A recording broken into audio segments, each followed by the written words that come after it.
ఇంకో మాట కూడా చెప్పదలుచుకున్నా, నేను మాట్లాడగలుగుతా. ఏం మాట్లాడతావు రేవంత్ నువ్వు నాతో మాట్లాడాలంటే? ఎందుకు మరి మల్కాజ్గిరిలో నువ్వు ఎవరిని పెట్టినావు క్యాండిడేట్ను? పక్క జిల్లా వాళ్ళని తెచ్చి ఎందుకు పెట్టినావు? ఎవరికి అమ్ముడు పోయినావు? ఎవరికి అమ్ముకున్నావు మల్కాజ్గిరి సీటు? ఎంతకు అమ్ముకున్నావు? నువ్వు గెలిచిన సిట్టింగ్ సీట్ ఓడిపోతే మాట్లాడే తెలివి లేనివి మెదక్ గురించి ఎందుకు నువ్వు మాట్లాడుతూ ఉన్నావు? ఏదో బీసీ బిడ్డనట, ఎప్పుడు యాదికి వచ్చిర్రు బీసీ బిడ్డలు? ఆ బీసీ బిడ్డ నీ మహబూబ్ నగర్లో ఒక్కడు గెలిచిండు కదా, మరి ఆ బీసీ బిడ్డకి ఎందుకు మంత్రి పదవి ఇవ్వలేదు? ఆ కులం మీద అంత ప్రేమ ఉంటే, బీసీల మీద అంత ప్రేమ ఉంటే క్యాబినెట్లో సగం ఎందుకు ఇవ్వలే? ఏదో బీసీ కులకరణ చేస్తాం కాంగ్రెస్ చెయ్యి, 6 నెలల నుంచి ఎవడొద్దన్నాడు? సర్పంచ్ ఎలక్షన్లలో కూడా ఇదే రిజల్ట్ వస్తుంది. ఆడలేక మధ్యలో ఓడిందని గెలవడం చేతగాక సొంత ఊర్లో గెలవనున్నాడు, పక్కన ఉన్నవానికి శుద్ధులు చెప్తాడు. సొంత ఎంపీ ఓడిపోతివి, సొంత ఊర్లో ఎమ్మెల్సీ ఓడిపోతివి, ఆఖరికి నీ పాలమూరులో నాకు అనరాదా అన్న? వంశీచంద్ అంటే నీకు పడదు, వంశీచంద్కి ఢిల్లీలో పరపతి ఉంది కాబట్టి వంశీచంద్ని ఓడగొట్టేందుకు నువ్వు ఒక పక్క పార్టీకి మద్దతు ఇచ్చినావని నాకు అనరాదా అన్న? నేను మస్తుగా అనగలుగుతా, మంచి మంచి మాటలు అనగలుగుతా, తలకాయ ఆడబెట్టుకోవాలని కూడా అర్థం కాని మాటలు అనగలుగుతా. కానీ నేను అంటలేను, ఎందుకంటే మా అమ్మ నాన్న నాకు సంస్కారం నేర్పించారు కాబట్టి. నువ్వు ఇన్ఛార్జి తీసుకున్న చేవెళ్ళు ఓడిపోతివి, నీ సొంత జిల్లా మహబూబ్ నగర్ ఓడిపోతివి, ఆఖరికి నువ్వు సిట్టింగ్ ఎంపీ ఉన్న మల్కాజ్గిరిలో మూతోడు జవాబు ఇచ్చిరు మల్కాజ్గిరి ప్రజలు. ఏం మాట్లాడుతూ ఉన్నావు? నాకు హరీష్ రావు సపోర్ట్ చేసినది నీకు చేతనైతే భుజంగరావు అనేటువంటి ఏసీపీ చెప్పిన స్టేట్మెంట్ మీద ఎందుకు హరీష్ రావు అనేటువంటి అరెస్ట్ చేస్తలేవో చెప్పు. ఓటుకు నోటు కేసులో నిన్ను పట్టపగలు బొక్కలు ఇరిచి గుంజుకపోయారు కదా, మరి ఇలా భుజంగరావు చెప్పిన స్టేట్మెంట్ మీద హరీష్ రావుని కాపాడుతుంది ఎవరో చెప్పాలి రేవంత్ రెడ్డి. ఎందుకు అరెస్ట్ చేస్తలేవు హరీష్ రావుని? కాళేశ్వరంలో కుంభకోణం అయింది, ఎవరు? నీళ్ళ మంత్రి హరీష్ రావు కాదా? ఎవరు హరీష్ రావు తోటి ములాఖత్ అయింది? నువ్వా నేనా? ఫ్లైట్లో కలిసి బిజినెస్ క్లాస్లో ముచ్చట్లు పెట్టుకుంటామైంది నువ్వు హరీష్ రావా నేను హరీష్ రావా? కులం ఒకటి ఉందని నోటుకొచ్చినట్టు మాట్లాడతావా? వెంకటరామరెడ్డి నీ నెంబర్ 2 నీ కుర్చీ ఎత్తుకపోతా అని చూస్తున్నా పొంగిలేటి శ్రీనివాసరెడ్డికి సటకుడు కాదా? సటకుడో వియ్యంకుడో కాదా? నీకేమన్నా చేతనైతే ముందు నీ అడ్మినిస్ట్రేషన్ చూసుకో. రఘునందన్ రావు అనేటోడు ఎన్నికలు జరుగుతున్నటువంటి టైంలో 150 సార్లు సిద్దిపేట సిపికి ఫోన్ చేసిండు, మెదక్ ఎస్పీకి ఫోన్ చేసిండు, సంగారెడ్డి ఎస్పీకి ఫోన్ చేసిండు. బీఆర్ఎస్ పార్టీ అభ్యర్థి వెంకటరామరెడ్డి అనేటోడు ఓటుకు 1000 రూపాయలు వంచుతుండు పట్టుకొని రని 150 ఫోన్ కాల్ చేసిన, నీ డీజీపీకి చెప్పిన, మీ ఇంటెలిజెన్స్ ఐజీకి చెప్పిన. మేం పోయి కార్లు పట్టుకొని కొడతామంటే పోలీసు వాళ్ళు వచ్చిర్రు. ఓటుకు 1000 రూపాయలు వంచి ఆపడం చేత కానీ నువ్వు, నీకు అడ్మినిస్ట్రేషన్ తెలుసు, నీకు పోలీసు కంట్రోల్ ఉన్నాడు, నీకేమొస్తుందని రేవంత్ రెడ్డి ఏం తెలుసు? నీకు ఏం తెలుసు అంటున్నా? వెంకటరామరెడ్డి పైసలు వంచుతుంటే ఎందుకు నీ తెలంగాణ పోలీసు వాళ్ళు ఆపలేకపోయినరో చెప్పు. నేను 20 ఎఫ్ఐఆర్లు చేపించిన, పోయి చేగుంటల ఫామ్ హౌస్లో 8 కోట్లు ఉన్నాయంటే నీ పోలీసు వాళ్ళు రాకపోతే మేము పోయి దాడి చేస్తామంటే అప్పుడు వచ్చింది నీ పోలీస్. గదానికి సమాధానం చెప్పు. గివి చెప్పడం చేత కాదు. ఒక్క పోలీసోడైనా నీ మాట వింటుండా? ఒక్క పోలీసోడు ఒకవేళ వింటే వెంకటరామరెడ్డి పైసలు వంచుతుంటే నువ్వు బీసీ బిడ్డ అయినటువంటి నీలమ్మదికి మా మెదక్ జిల్లాలో అన్యాయం ఎందుకు చేసినావు? టీఆర్ఎస్ వాడు బీఆర్ఎస్ వాడు 1000 రూపాయలు ఓటుకు వంచుతుంటే నీ సొంత పార్టీని గెలిపించుకోక వెంకటరామరెడ్డికి ఎందుకు సద్దులు మోసిండు నీ శ్రీనివాసరెడ్డి?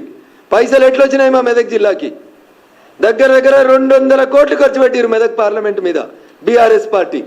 6 ఎమ్మెల్యేలు నిలుసోని పైసలు వంచిరు ఓటుకు 1000 రూపాయలు. ఏది నీ police? Where is mister DGP?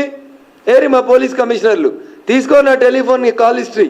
ఒక్కొక్క ఎస్ఐకి ఎన్నిసార్లు చేసిన, ఒక్కొక్క సిఐకి ఎన్నిసార్లు చేసిన, ఒక్కొక్క సిపిని ఎన్నిసార్లు కాల్ చేసిన అడుగు. పిలువు, మీటింగ్ పెట్టి రేపు ప్రగతి భవన్లో వస్తా, సెక్రటరియట్కి పిలువు, సమీక్ష పెట్టి వస్తా. నా టెలిఫోన్ అఫీషియల్ నెంబర్ నుంచి నేను పోలీసు వాళ్ళని బతిలాడినా, బెదిరించిన, సార్ పైసలు వంచుతూ వచ్చి పట్టుకోమని చెప్పి. గది చేతగాలేదు నీకు, కానీ నువ్వు వచ్చి కథలు చెప్తా ఉన్నావు. రేపు వాళ్ళ ప్రియమిత్రుడు హరీష్ రావు గారిని సిద్దిపేటలో కూడా ఓడగొట్టేది భారతీయ జనతా పార్టీ కాబట్టి ఇప్పటి నుంచే ఏదో ఒక రకంగా హరీష్ని కాపాడుతందుకు శుద్ధులేస్తా ఉన్నాడు. లేకపోతే ఎందుకు పట్టుకుంటలేవు? కేసీఆర్ని ఎందుకు పట్టుకుంటలేవు? రాధాకిషన్ రావు చెప్పిండు కదా, క్రిస్టల్ క్లియర్గా చెప్పిండు కదా. నేను పోయి నీకు చేత కాకపోతే, నీ పోలీసు వాళ్ళకి తెలియకపోతే రఘునందన్ అనే నేను వకీల్గా చెప్తున్నా, నా 30 సంవత్సరాల ప్రాక్టీస్లో చెప్తున్నా అని డీజీపీకి డీసీపీ రాధాకిషన్ రావు స్టేట్మెంట్ చదివి వినిపించిన, కాపీ ఇచ్చిన. ఏసీపీ భుజంగరావు స్టేట్మెంట్ చదివి వినిపించిన, అండర్లైన్ చేసి చెప్పిన ఎక్కడ వాళ్ళు చెప్పారు అనేటువంటి విషయం. అదే రకంగా సిఐ సాయి కిరణ్ ఏం చెప్పిండో చెప్పిన వెంకట్రామరెడ్డికి వ్యతిరేకంగా ఇన్ని సాక్ష్యాధారాలను తీసుకొచ్చి నేను ఎన్నికలకు 10 రోజుల ముందు మీ డీజీ గారికి ఇస్తే ఎందుకు అరెస్ట్ చేయలే వెంకట్రామరెడ్డిని? అచ్చా, పొంగులేటి శ్రీనివాసరెడ్డికి వియ్యంకుడని అరెస్ట్ చేయలేదా? లేకపోతే గెలిచినాక వెంకట్రామరెడ్డి గారు, హరీష్ గారు, మిగతా మా మెదక్ జిల్లాలో ఉన్న బీఆర్ఎస్ ఎమ్మెల్యేలు అందరూ కలిసి మీ పార్టీలకు వస్తారని చెప్పి ఏమన్నా ఫ్లైట్లో ఒప్పందం చేసుకుర్రా రేవంత్ రెడ్డి గారు? నాకైతే గంతే అనిపిస్తుంది. అందుకనే మీరు ఆ రకంగా పనిచేసిరేమో అని నేను అనుకుంటా ఉన్నా. అందుకని రేవంత్ రెడ్డి గారు మెదక్ పార్లమెంట్ గురించి కానీ రఘునందన్ గురించి కానీ మాట్లాడేటప్పుడు ఒక్క అక్షరం, ఒక ఏళ్ళు నాదికి చూపిస్తే మిస్టర్ రేవంత్ రెడ్డి 4 ఏళ్ళు నేను చూపెడతాయి. రఘునందన్ రావు జై తెలంగాణ అన్నోడు, రఘునందన్ రావు రోడ్లు ఎక్కినోడు, రఘునందన్ రావు పోలీసులతోటి కలబడ్డోడు, కుస్తీ పట్టినోడు. ఆఖరికి ప్రతి చౌరస్తాలో ఈట్కా జవాబ్ పత్తర్ సే దేంగే అని చెప్పి వచ్చినాడు రఘునందన్. కాబట్టి నీలాంటి వాళ్ళకి ఎవడు భయపడ్డాడు కాదు. రఘునందన్ గురించి మాట్లాడాలంటే బాగా దగ్గర పెట్టుకో, ఒళ్ళు దగ్గర పెట్టుకొని మాట్లాడుకో. నేను చెప్పిన దాంట్లో ఏమైనా తప్పు ఉందని నువ్వు చెప్తే నేను నిరూపించేందుకు సిద్ధంగా ఉన్నా. అరే 1200 ఓట్లలో పొంకనాలు కొట్టినావు, ఇంకా ఎమ్మెల్సీ మేనేజ్ చేసుకోవడం చేతగాలే. మాది నైతిక విజయం అంటాడు నీ మంత్రి ఒక ఆయన వచ్చి. ఓడిపోయినానికి నైతిక విజయం ఏముంటుంది? రాజకీయాల్లో జో జీతా ఓఈసీ కందరు, ఓడిపోయినోడు శుద్ధులు చెప్పుడేంది? ఏం చెప్తా ఉన్నారు మీరు ముచ్చట్లు? అందుకని మీరు ఒకసారి దయచేసి ఆలోచించుండ్రి, అర్థం చేసుకోండి ప్రజలారా. రేవంత్ రెడ్డి అనేట ఆయన నాకు చెప్పరాదా? మరి మహబూబాబాద్లో ఎట్లా గెలిచిరు మీరు? బీఆర్ఎస్ ఎంపీ లేదా మహబూబాబాద్లో? సిట్టింగ్ ఎంపీ ఎవరు? మహబూబాబాద్లో బీఆర్ఎస్ సిట్టింగ్ ఎంపీని ఓడగొట్టుకొని, మీ మాలోతు కవిత గారిని ఓడగొట్టుకొని కేసీఆర్ గారు, హరీష్ రావు గారు మీకు ఓట్లు వేయించిరా? బలరాం నాయక్ గారిని గెలిపించిరా? ఖమ్మంలో మీ పొంగులేటి శ్రీనివాసరెడ్డి వియ్యంకుని గెలిపించేందుకు ఈ పని చేసిరా?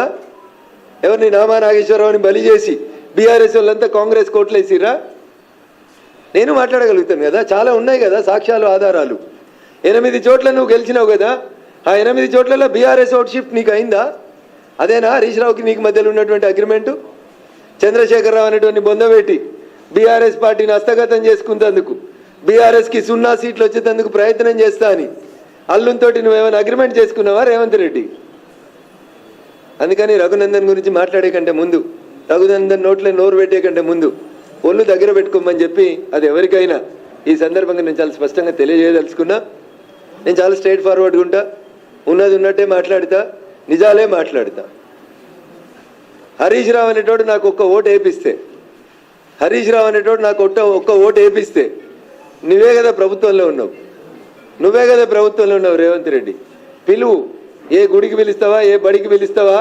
భాగ్యలక్ష్మి అమ్మవారి కాడికి వచ్చి ఏడిచినావు కదా కళ్ళకి వెళ్ళి నీరు రంగా, మా రాజేంద్రన మీద ఏదో సొల్లు ముచ్చట్లు చెప్పి.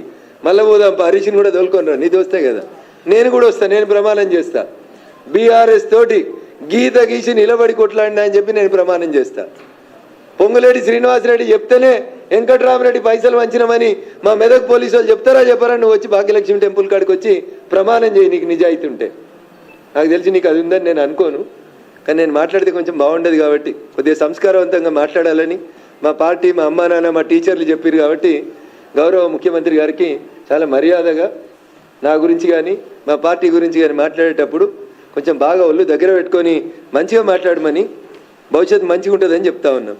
కాదు కూడదని ఎట్లా పడితే అట్లా మాట్లాడితే జరగాల్సిందేందో తప్పకుండా జరుగుతుంది. ఇంకా చాలా చెప్పొచ్చు. గాలి అనిల్ కుమార్ని తీసుకుపోయాడేనో జైరాబాద్లో పోటీ చేయించారు. ఎందుకు? సురేష్ షెట్కర్ని గెలిపించేందుకు బీఆర్ఎస్ పార్టీ అమ్ముడు పోయిందా జైరాబాద్లో? మా బీబీ పాటిల్ గారిని తట్టుకోవడం చేతగాక గాలి అనిల్కు డిపాజిట్ రాలే. 10 ఏళ్ళు బీఆర్ఎస్ ఎంపీ జైరాబాద్లో ఉంటే ఆ బీఆర్ఎస్ పార్టీకి ఇలా డిపాజిట్ రాలే. సురేష్ షెట్కర్ తోటి రేవంత్ రెడ్డి, హరీష్ రావు ములాఖత్ అయి బీబీ పాటిల్ గారిని ఓడగొట్టేందుకు ఆడ పక్క నియోజకవర్గం గాలి అనిల్ని పెట్టిరని చెప్పి నాకు చెప్పడానికి రాదా? అంతెందుకు, నీలమ్మధుని బల్లిక బకరా అని చేసింది హరీష్ రావు కాదా? నీలమ్మధు ఎవరి శిష్యుడు మెదక్ జిల్లాలో? హరీష్ రావు శిష్యుడు కాదా? రోజు హరీష్ రావు వెనకాల తిరిగినోడు కాదా? నీలమ్మధుని బలి చేసింది రేవంత్ రెడ్డి, హరీష్లు ఇద్దరు బదులుకొని పాపం ఆయన పైసలన్నీ ఖరాబు చేయించి ఆయనంతా ఇబ్బంది పెట్టింది ఎవరు? అందుకని ఒకసారి ఆలోచించాలి. నిజంగా నీకు చిత్తశుద్ధి ఉంటే ఎన్నికలు అయిపోయినాయి కదా, జూన్ 30వ తారీఖు దాకా నీకు ఇంకా 25 రోజులు టైం ఇస్తున్నా ముఖ్యమంత్రి గారు. ఈ 25 రోజులల్లో నాకు తెలిసి నువ్వు తెలంగాణ ఉద్యమం చేయలేదు, నీకు ఆ పౌరుషం లేదు, ఆ రోషన్ లేదు, ఆ పదాలకు అర్థం కూడా తెలుసని నేను అనుకుంటలేను. ఒకవేళ ఉంటే ఎందుకంటే జయ జయ హే తెలంగాణ జననీ జయ కేతనం అనే పాటని నేను తెలంగాణ అధికారిక గీతంగా ప్రకటించిన అని చెప్పిన తెలంగాణ రోషం పౌరుషం నీలో ఉంటే డీసీపీ రాధాకిషన్ రావు ఇచ్చిన స్టేట్మెంట్ మీద ఈ 25 రోజులలో చంద్రశేఖరరావుని అరెస్ట్ చేసి నీ తెలంగాణ పౌరుషాన్ని చూపించు. ఏసీపీ భుజంగరావు ఇచ్చిన స్టేట్మెంట్ మీద హరీష్ రావు అనేట ఆయన తీసుకొచ్చి బొక్కలేసి నీకు చాతనైతుంది, నీ లోపల తెలంగాణ రక్తం ఉందని చెప్పు. లేకపోతే ఏముందో తెలంగాణ సమాజం నిర్ణయించుకుంటాం. Thank you.